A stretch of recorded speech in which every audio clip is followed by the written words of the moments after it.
사회적으로 핫한 이슈를 키워드로 알아보는 핫키워드 시간입니다. 함예진 캐스터 안녕하세요. 안녕하세요.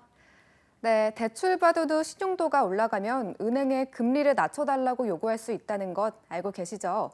바로 금리 인하 요구권이라고 하는 일종의 소비자 보호책인데요. 특히나 요즘처럼 대출 금리가 가파르게 오르면서 금리 인하 요구권에 대한 관심이 커지고 있습니다. 그런데 은행들이 이 금리 인하 요구권을 퇴짜 놓는다는 이야기가 나오는데요.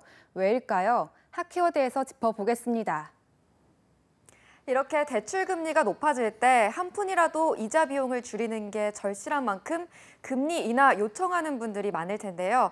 은행에서 잘 받아주지 않고 있다는 건가요?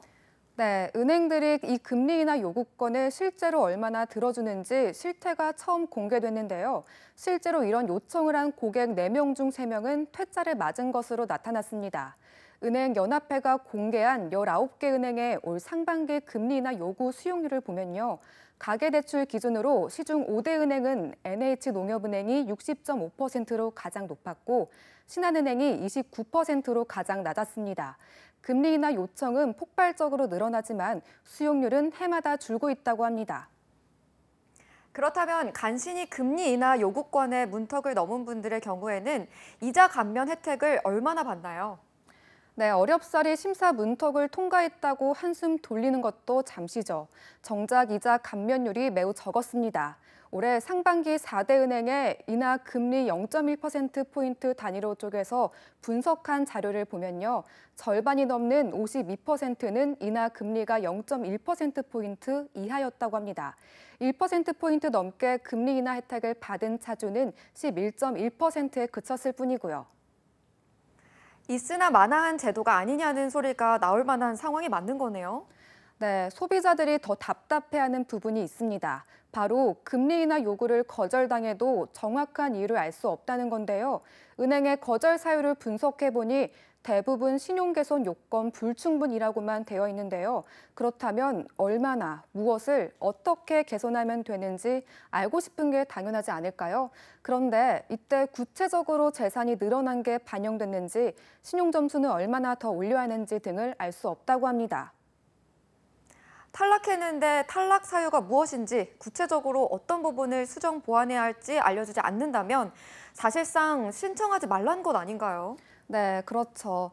지난해 금리 인하 요구권 활성화 방안이 시행되면서 금융사들은 연간 2차례 금리 인하 요구권을 정기적으로 안내하고 있지만요. 말 그대로 기계적인 안내에 그치면서 현실적인 혜택은 오히려 뒷걸음질 치고 있는 겁니다. 그렇다면 이런 정보가 제대로 공개되고 또 금리 인하 요구권의 실효성을 높일 방법은 없는 건가요?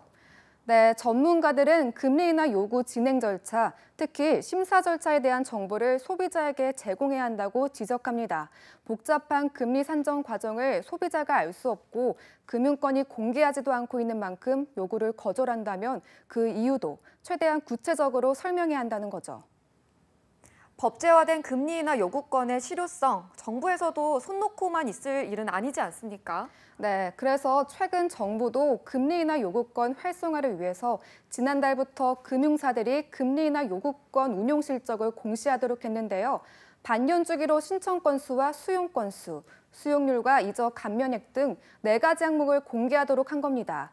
은행 간 경쟁을 유도해 금리 인하 요구권이 적극적으로 수용되도록 하겠다는 취지인데요.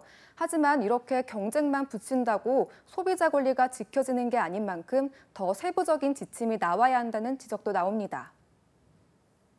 네, 제도만 만들었다고 다 해결되는 건 아니죠.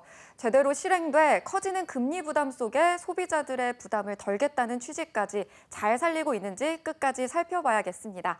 지금까지 핫키워드 함예진 캐스터였습니다. 고맙습니다.